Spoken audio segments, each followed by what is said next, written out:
What is up, grinders? Welcome to the Lineup HQ build show for the Christmas Day's NBA slate on Saturday.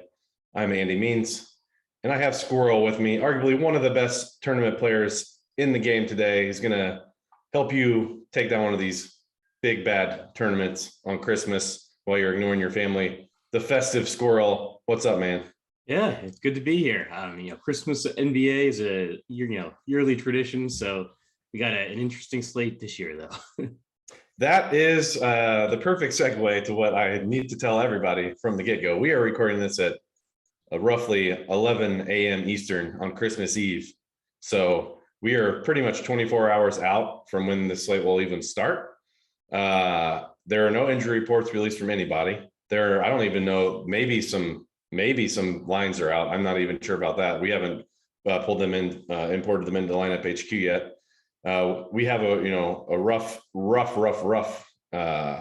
set of projections up just to give us a bit of a guide, but I know this is a free show, so this is like kind of what you're going to be looking at if you haven't looked at our premium product yet, but these are obviously going to change as we get more and more news.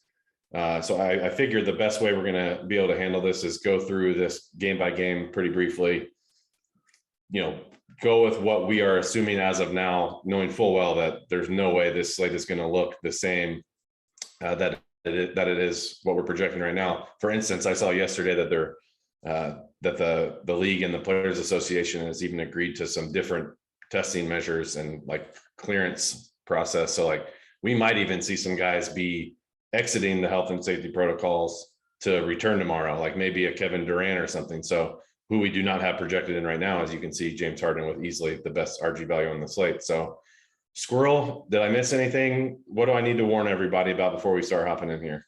Yeah, I think we'll go game by game, but the set of injury news is kind of distinct to each game, and we just don't know what's going to happen. I mean, it could be anywhere from whole games getting canceled to guys coming back in mass. So we'll just take it game by game and see how it goes. Yeah, so we'll start with the Hawks at the Knicks. Just thinking of all these guys who are out we'll start with the Hawks. So I have like Gallo, TLC, Lou Will, Clint Capella, Trae Young.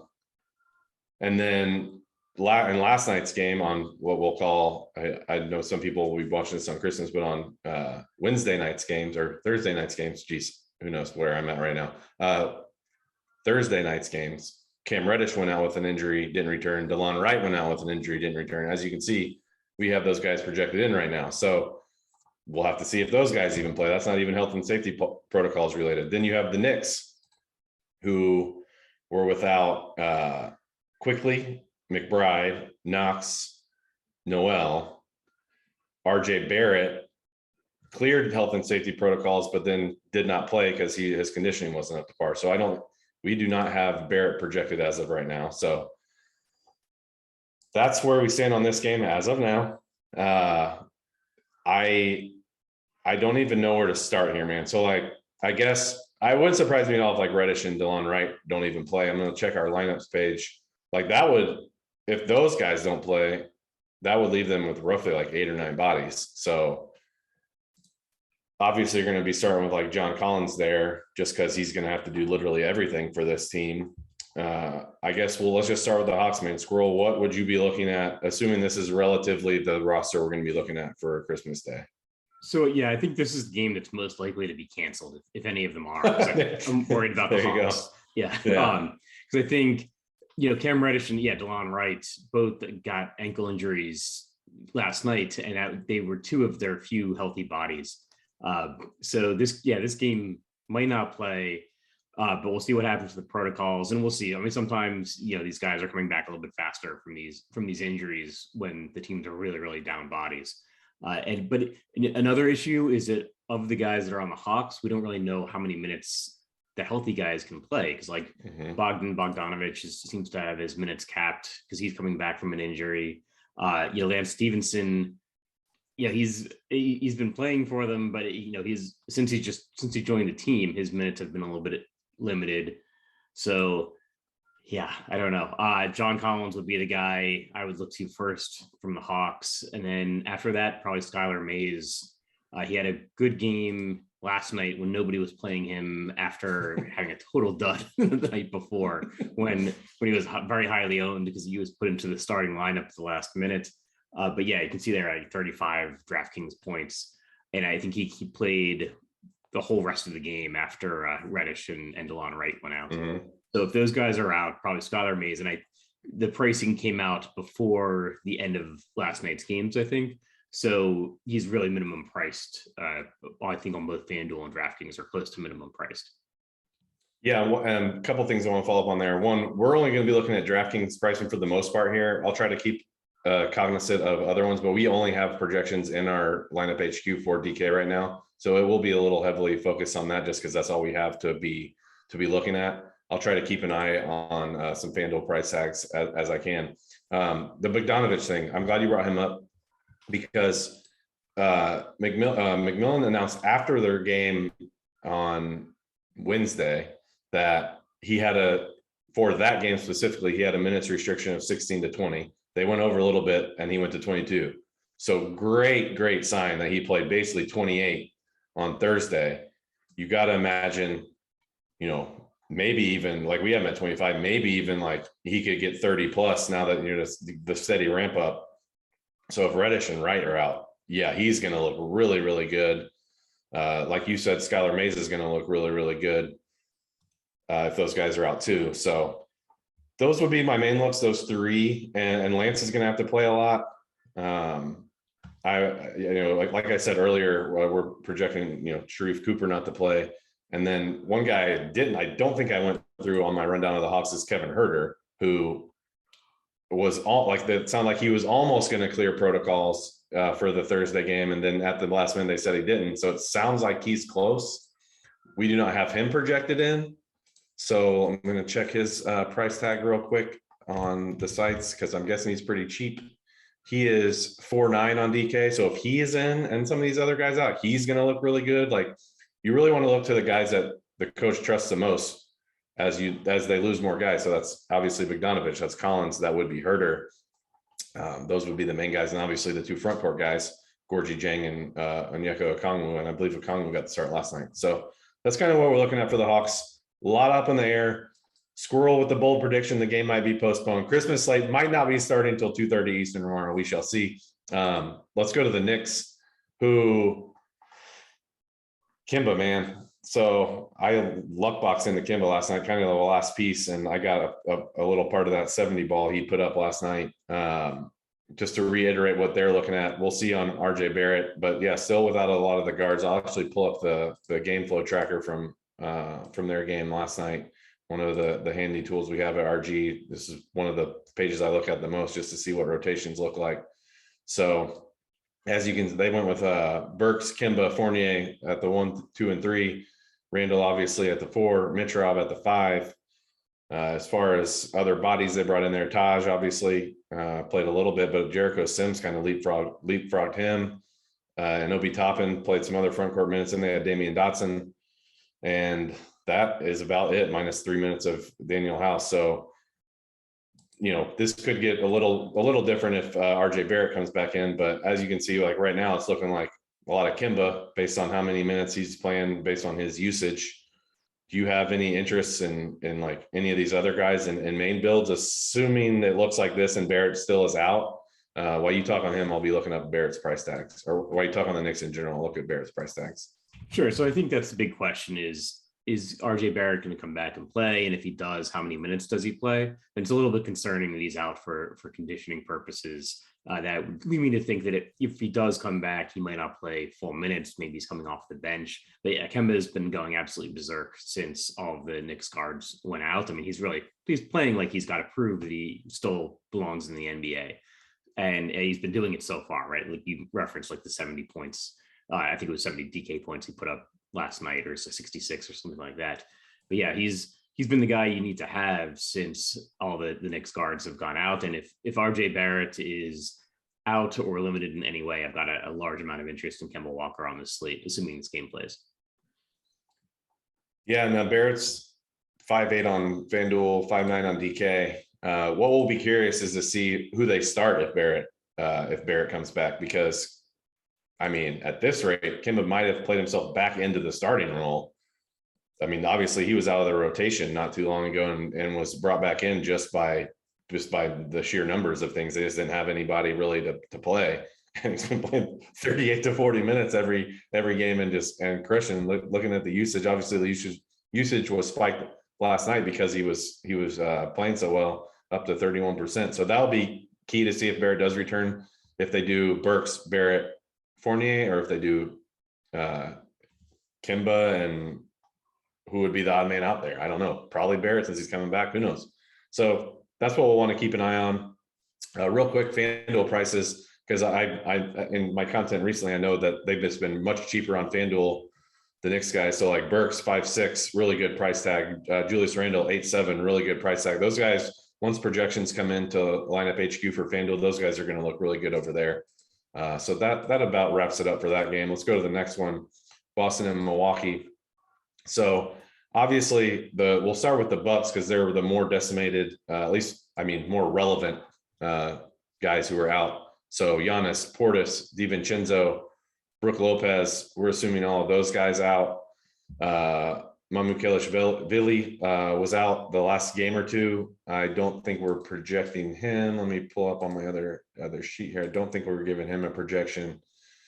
No, we do not have him with a projection. So we're assuming him out.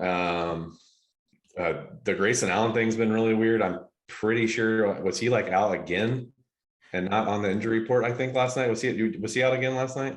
No, so I think Milwaukee is the other team that's playing like the third game in 4 nights on Christmas.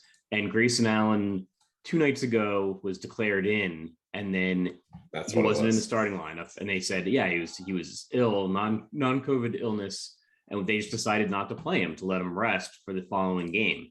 Then last night they said he's still too sick to play. We're not going to play him. He just came into the game like halfway through the game and started playing. So it's been the opposite of whatever they say the last 2 nights. I'm guessing he's going to play. I mean, I guess non-COVID illness, it's likely he's going to be feeling a little bit better in a couple of days.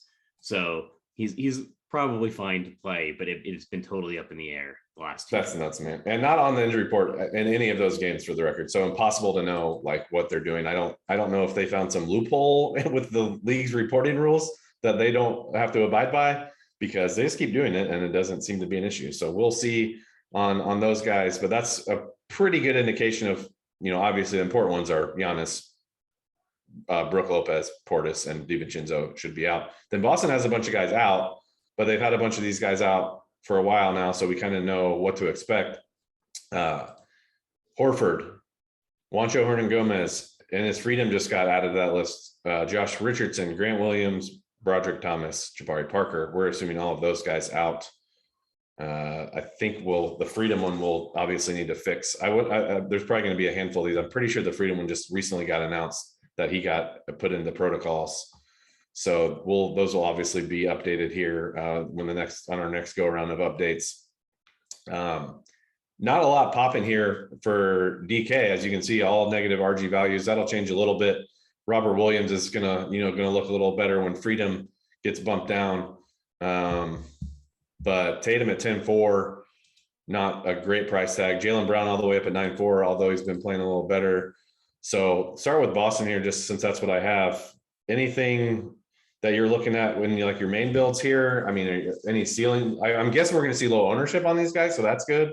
Talk to me what you're looking at here with Boston. So the first guy that piques my interest is Robert Williams, just because Horford and Freedom are likely to be out. So he played a big game last night. He's going to get a lot of minutes if there's nobody else that Boston can roll out at the center position, and he's a good point per minute guy. And he's pretty value priced. I think he's 56 on FanDuel and like 58 on DraftKings. I think Jaylen Brown is a much better price on FanDuel. It's 7,800 on FanDuel, and he might be like a core piece for me on that site. Whereas I think he's like 9,400, I think, on DraftKings.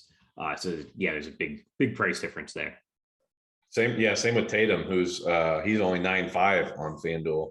So it looks like, generally speaking, that's going to be where you want to get more of your exposure to these guys.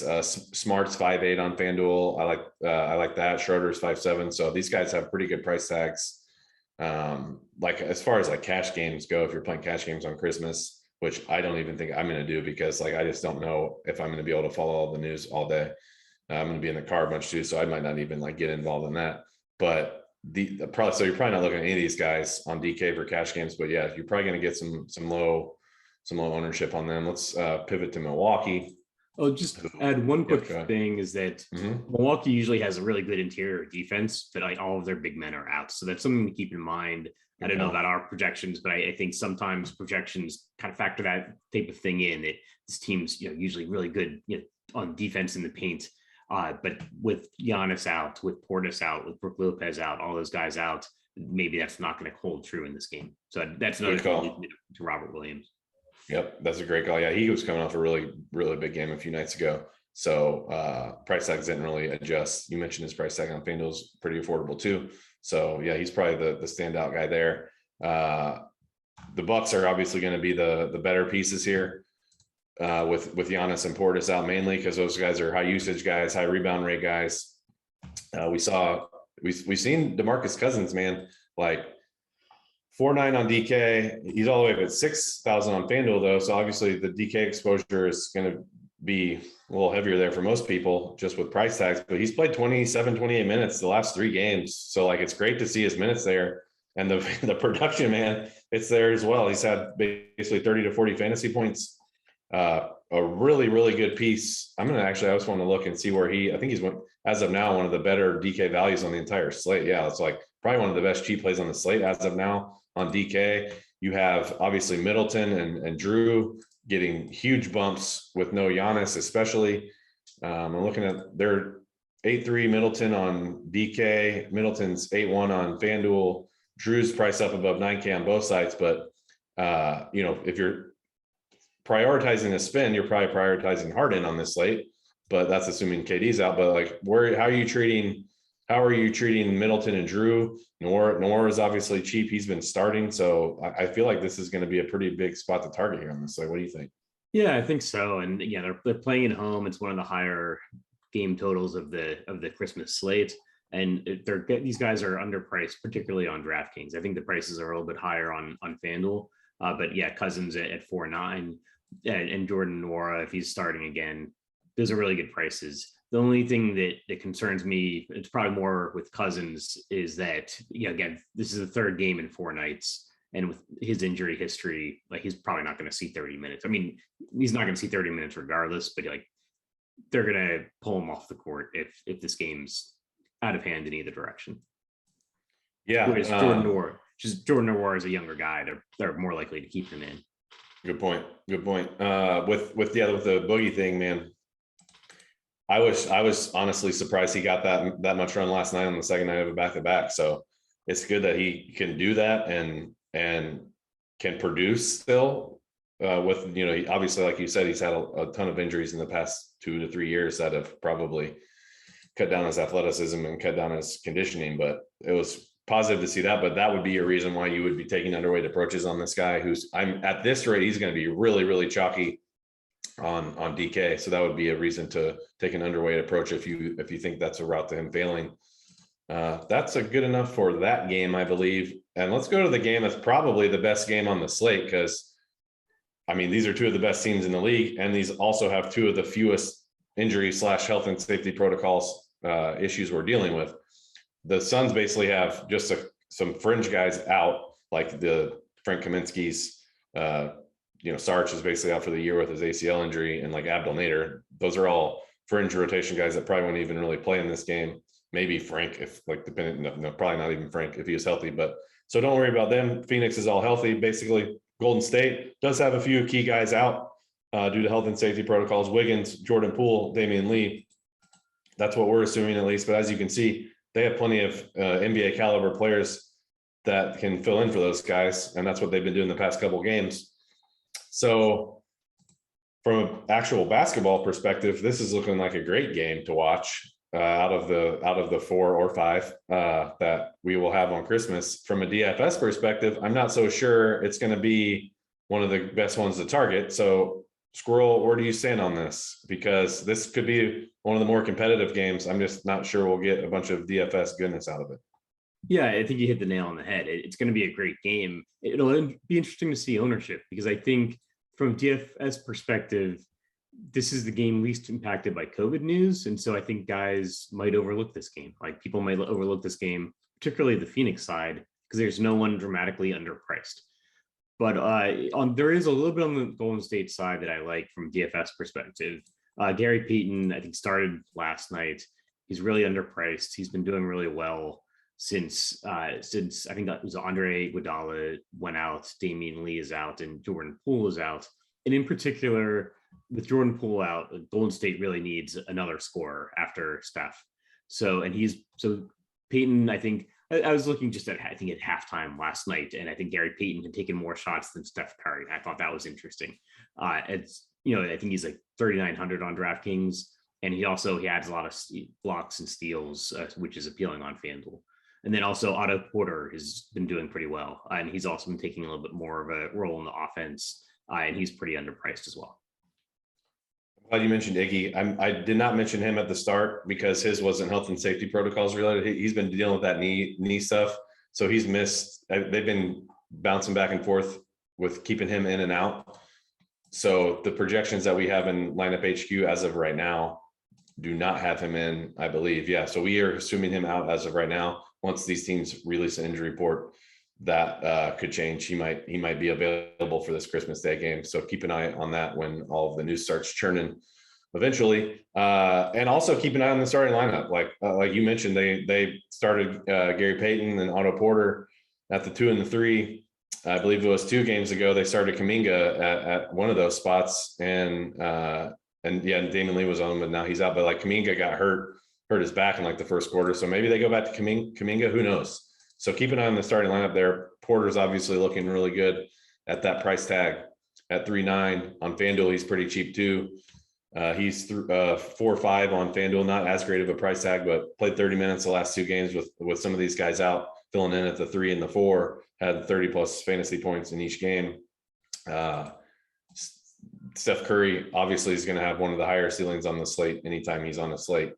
So that's what I'd be looking at there. Phoenix, kind of know what you're getting from these guys. It's pretty much same rotations every time, same usage, same assists, same rebounds. This is a very easy team to project.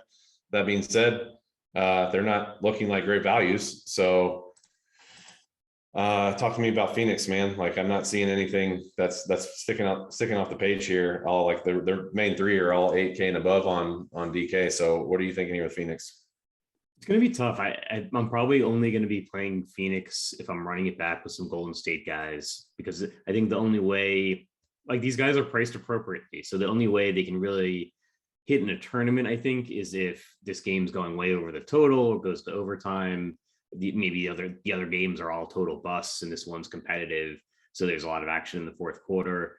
I think if I'm playing anybody on the Phoenix side, it's probably going to be Devin Booker, just because he's the guy most likely to win you a tournament with some really hot shooting where the game doesn't have to go into overtime, something like that, even though he's appropriately priced on a slate where there's so many guys that are not appropriately priced. Yeah, and I'll mention he started to up the 3-point rate a little bit since he came back from injury. I don't know if that's because of maybe the hammies keeping him out on the perimeter more or what, but 8 3-point attempts, 11 3-point attempts, 7 3-point attempts. I'd have to look on like Basketball Reference, but I'm almost positive his 3-point attempt rate is higher than what it was before this little hiatus for him and his hammy. And then another thing, he's only 7.6 on FanDuel. So really, really good price tag over on FanDuel. We'll be curious. Let's see. See, he's projecting for like 39 DK points. So yeah, he's probably going to project as a pretty decent value over on FanDuel. And again, we only have him at 33 minutes. I would expect the minutes for these guys to maybe creep up a little bit, even in our projections. Like if this is also one of those things where if you're like running game stacks and tournament builds, boost these minutes up a little bit. Like you want to say, all right, this game, these are two of the best teams in the league. These guys are going to be fighting for, a top seed in the Western Conference. They had a tiebreaker in their first two games so far. If they're going to really, really go out for this game, like maybe you see Booker play 37 minutes. Maybe you see even Paul play 35 minutes. Maybe you see Ayton play 38 minutes. Like boost those projections up. Like you can like, this is for all you like premium members out there, like you can edit these and the projection is going to go up with it. So keep that in mind as you're maybe building game stacks. I'm almost positive these teams are both off on Sunday, and I don't know specifically when they next play, but this is definitely an island game for everybody. So I could see minutes getting extended there. Let's go to the next one. Moving on. So Nets, Lakers. The Nets are ravaged. They had a couple guys come back in from protocols. Some more go back into protocols. I'm going to look here and see what I saw a tweet that they're basically expecting 9 guys to be available as of now. Again, we're recording this very early on Christmas Eve. But with the new situations, with the agreements between the league and the players, we could see guys become available for this Nets team. So I'm not going to go over who all is out. I will say Kevin Durant is out and a bunch of other people are out. And this is what we're expecting to be 9 bodies for them as of now. Obviously, James Harden is going to pop off the page on all sites, considering we're expecting no KD. He's only 10-2 on FanDuel, which is also a really good price tag. Let me check the Lakers real quick. Their situation, obviously, AD's out with a knee injury. As far as other guys that they're going to be missing, they're without Austin Reeves. Trevor Ariza, I think, is also going to be out. I think he just went in protocols. Avery Bradley, Kent Bazemore, Kendrick Nunn. I think Monk is on the fence of coming back. Same with Nick Claxton. He's kind of on the fence of coming back to the Nets. We're, as of now, assuming those guys out. So by looking at the values here on what we're expecting now, it's looking like a lot of James Harden. And I think I'm just going to pass it to you right now. Assuming this slate looks generally how we have it, especially with no KD, how are you approaching Harden in tournaments? Because he is just far and away the best RG value right now. So yeah, when I looked at our projections, it was the first thing I saw was James Harden. But he's projected way higher than anybody else on the slate, and if that could lead to very high ownership. But I'll say, this is the game with the highest point total of the night, and when you look at court IQ, like James Harden without Kevin Durant on the court, he's like 1.5 DraftKings points per minute or something like that. So the projection is justified, and he can probably burn you more than anybody else on this entire slate, right? Like if James Harden went out there against the Lakers without Kevin Durant and puts up 75 DraftKings points, you're not going to blink, right? Like with 3-pointers and, 3-point bonus, you could potentially get like double. So I think he's the first option on the slate. I will say we just got some stuff coming across the wire that looks like Nick Claxton is in. So is DeAndre Embry. Oh, there we go. That's like literally right as we were talking. So great. So that's going to up, those projections are going to get updated eventually. I like not having to actually break this down like I'm on crunch time.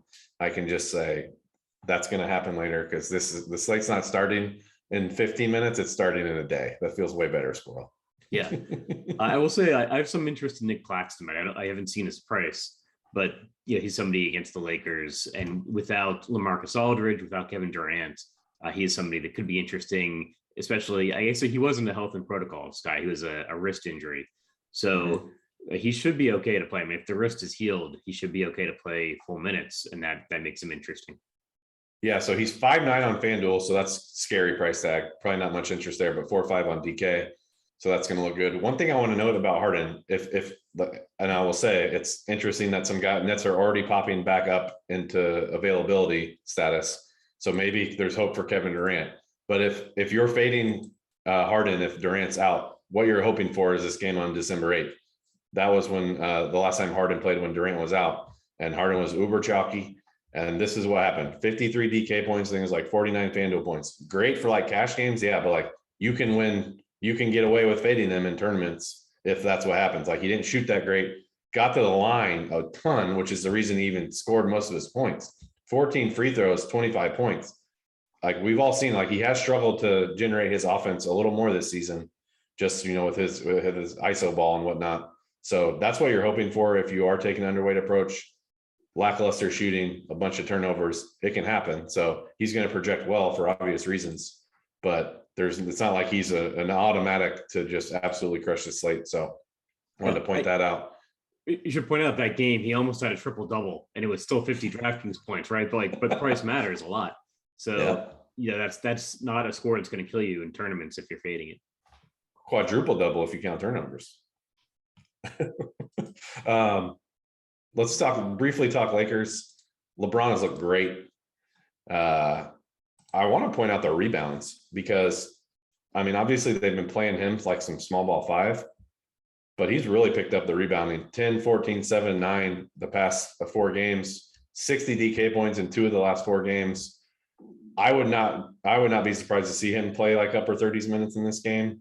Let's see, we haven't projected for probably 30. Yeah, we already haven't projected for 37. So that's why you're seeing a pretty aggressive projection on him. I have a hard time getting on board with any of these other pieces, especially since Russ is priced so expensively. Like, is it LeBron and just like some minor light exposures for these other guys, or what? What are you thinking? Yeah, I think so. Actually, the only guy I looked at the FanDuel pricing last night, and I think Dwight Howard is a little bit better on FanDuel because I think he's maybe a little bit cheaper, and he's 4 or 5. Yeah, but he's likely to get blocks, right? So he fits the scoring system on FanDuel a little bit better. But I agree. LeBron's really the guy I have a lot of interest in. It's probably not a coincidence that the rebounding is picked up with Anthony Davis off the court. And he's probably like one of the few guys that's not going to defer to Russell Westbrook when the ball leaves the rim, right? Like everybody else is going to let Westbrook get the rebound for his triple doubles, but LeBron's just going to grab it himself. So yeah, I think LeBron is the main guy I have interest in from the Lakers side, which is no surprise. Yeah, this will be an interesting once these projections get updated, because it's going to be tough, like game stack that one too, because you're going to love the expensive guys, but man, the cheap stuff doesn't look all that great. And like Blake's projection is going to go down when these other guys get added into the mix. So, but yeah, Harden, it's pretty much Harden is the decision point for that game and the slate in general. Let's move to the last game of the night. Yeah, go ahead. I'll just throw in one thing. I think if you do decide to fade Harden and you do want to play the Lakers game, you can maybe do LeBron and pair him with like Patty Mills or Blake Griffin, something like that. So you're still kind of taking this game. But if you take Harden and LeBron, you're really short on salary. But then if you maybe pair LeBron with Patty Mills or Blake Griffin, and if they're taking a bigger role in the offense, you're kind of leapfrogging a lot of teams that might have a Harden in that game stack. There you go. Well, yeah, let's move to the last one. Utah's easy. They've been pretty much they've avoided most of the health and safety protocols. So we have their normal rotation ready to roll here. Dallas, on the other hand, no Luka. Porzingis has missed, I think, the last 2 games with an injury. We currently have him projected in, so we'll see how that goes.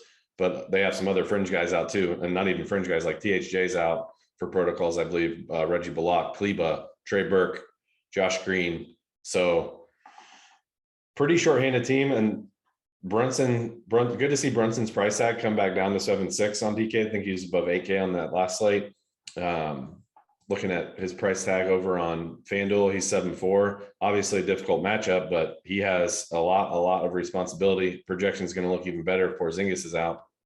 The Utah guys are just, really priced aggressively. Over 9K for Mitchell and Gobert, even their cheap stuff like Royce O'Neal, sure, like maybe a last piece sort of thing. Conley 6'2" on DK. Ingles is 3'8", but just the minutes aren't really there. So I don't know, man. This is looking like more Mav stuff, and this will also be curious too. Like I could see them taking the whole Porzingis thing up until game time, and this is the last game of the night. Let's not forget like our late swap stuff. We're not gonna have any other games in those sets because they're spacing everything out by that couple hours. So I don't know. I guess just speak to this game in general, how you're attacking it, and I guess, and if you can, kind of go with how you're approaching late swap type stuff too, because this could be another wild card to the whole slate. Yeah, so Porzingis is really interesting because I think he's going to be totally out of people's mind just because he hasn't played the few games before Christmas. And you're right. Like, yeah, they're probably going to be listing him questionable going into like the 10:30 game. So if he does end up having a monster game, it's going to be at probably minuscule ownership unless we get some kind of confirmation ahead of time that he's going to be in. But this game, like Utah, kind of reminds me of Phoenix, right? Because it's just really good NBA teams, but they're always appropriately priced. So it's difficult. Like Donovan Mitchell should always be higher owned than he is, but he's got a high price tag. So I don't know. I mean, there's a 10.5 point spread. So there's a chance Utah blows him out of the water, especially if Porzingis isn't playing or isn't up to full strength.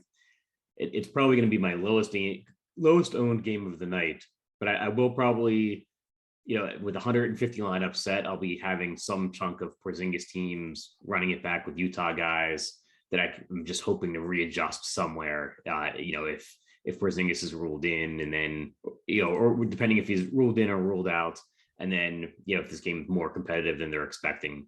The one guy I kind of like is Frank Ntilikina, is close to minimum priced, and he's been playing big minutes, but he's a guy that can go out there, play 30 something minutes for you and put up like 13 DraftKings points as well. So he's a salary saver to keep in mind, but he's maybe not going to be my first choice even as a salary saver on the slate.